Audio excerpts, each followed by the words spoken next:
Saudações geográficas, aqui é o professor Ítalo e esse é o Tabuleiro Geopolítico.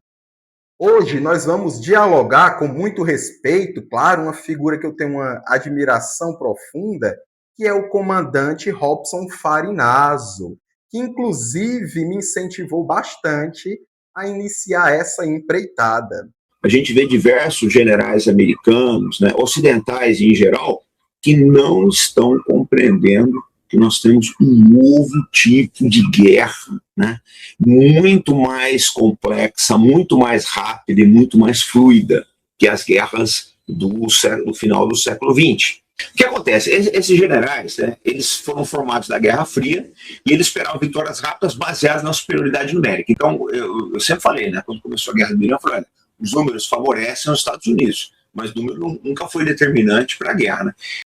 Aqui o general Farinazo toca em um ponto muito importante, quando ele fala da visão territorial dos generais formados durante o período da Guerra Fria, onde o espaço físico era o maior obstáculo e a massa de soldados e tanques era determinante.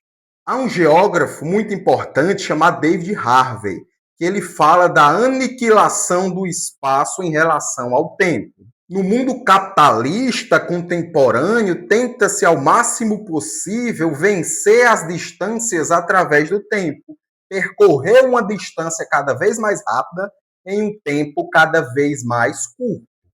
O capitalismo contemporâneo tenta ao máximo vencer as distâncias de forma mais rápida possível.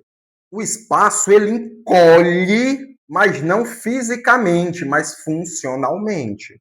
O sistema capitalista ele necessita de fluxos cada vez mais rápidos, fluxos de internet, fluxos de informação, fluxos de transporte, navios, aviões, rodovias, telecomunicações, satélites. Só que aqui a gente tem que ter muito cuidado em um ponto específico. Isso não quer dizer que o território ele deixou de ser importante. A distância ela continua existindo, mas importa cada vez menos. O território ele não é mais apenas uma área física, ele passa a ter uma série de conexões entre ele. E isso a gente vai entender melhor quando a gente vê o segundo corte do comandante Farinazo. E o que eles não perceberam que essa guerra, né, ela está uberizada, tanto na Ucrânia quanto no Irã. São guerras decididas por aplicativos, redes descentralizadas, etc. Por exemplo, a estrutura de comando do Irã ela é completamente centralizada. Então, mesmo que você está espalhada por 57 distritos distribuídos por todo o país, mesmo que você mate um comandante, mate a liderança, como mataram o Khamenei e diversos generais, não interessa.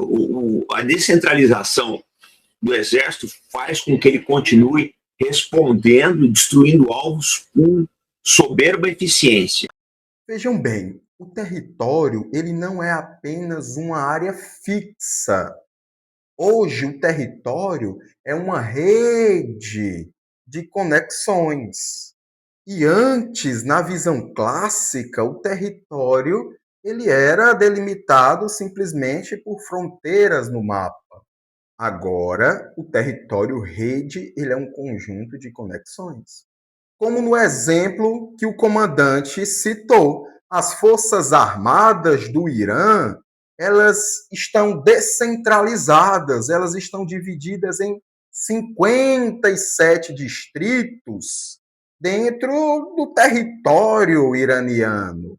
E esses distritos, embora eles não sejam contínuos, eles estejam espalhados em pontos diferentes do Irã, eles apresentam conexões entre si.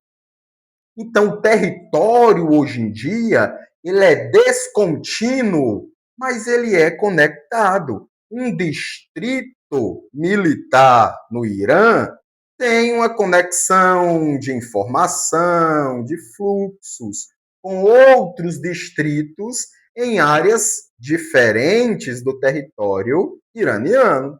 Destruir um único nó, que é abater, por exemplo, um general, não destrói o território porque ele está ligado em redes e ele se adapta, ele se reterritorializa.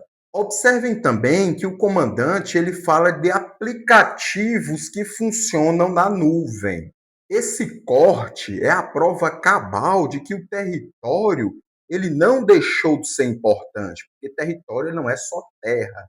O território ele assumiu uma forma multiterritorial, como, por exemplo, o território digital, né? As guerras cibernéticas, mas também no território informacional, no território econômico, as sanções econômicas, o controle de Hormuz, um exemplo de como o território físico ele influencia também no território econômico. Então, hoje, o território ele é muito mais complexo. Ele segue uma lógica que é multilateral. Os Estados Unidos gastam $1 trilhão por ano, mas estão com 2 porta-aviões quase inúteis ali no Golfo, bem afastados do alcance de mísseis do Irã, e sabem que pode ser destruídos. Essa talvez seja, dependendo do que acontecer, a última guerra dos porta-aviões. Os porta-aviões eles surgiram da ideia de expandir o território de um país para um território onde ele não estava presente. Só que essa vantagem não existe mais. Ela foi sobreposta a mísseis supersônicos, hipersônicos, drones. Quando os porta-aviões tentam se afastar do raio de fogo dos mísseis iranianos, eles estão tentando se desterritorializar, abandonar aquele território. Mas isso é muito difícil de acontecer, porque enquanto isso, o território iraniano, eles se organizam em rede. Dizem que os iranianos são atrasados, mas eles compreenderam muito bem essa nova lógica espacial, essa nova lógica territorial, e usam isso a seu favor. A rede, ela sempre terá vantagem sobre o ponto. O que o comandante nos mostra e a geografia de Harvey e Hesbar explicam é que nós estamos no fim de uma era, onde a massa física era o que mais importava para o poder.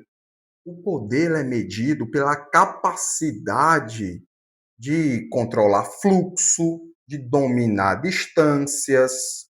Um porta-aviões ele pode ser neutralizado por uma rede de defesa que custa uma fração desse valor, simplesmente porque essa rede aprendeu a usar o território de uma forma que os generais da Guerra Fria jamais preveriam. O mundo não ficou sem fronteiras, ele apenas ficou rápido demais para quem ainda carrega o peso do século passado. E me diz aí, você veio aqui por conta da recomendação do comandante Farinaso? Pessoal, não se esqueça de se inscrever no canal, de curtir. Se você não curtiu, o YouTube vai interpretar que você não gostou desse conteúdo. Então, deixa o seu like, comenta, faça suas perguntas, mostre seu posicionamento aqui, se você concorda, se você discorda.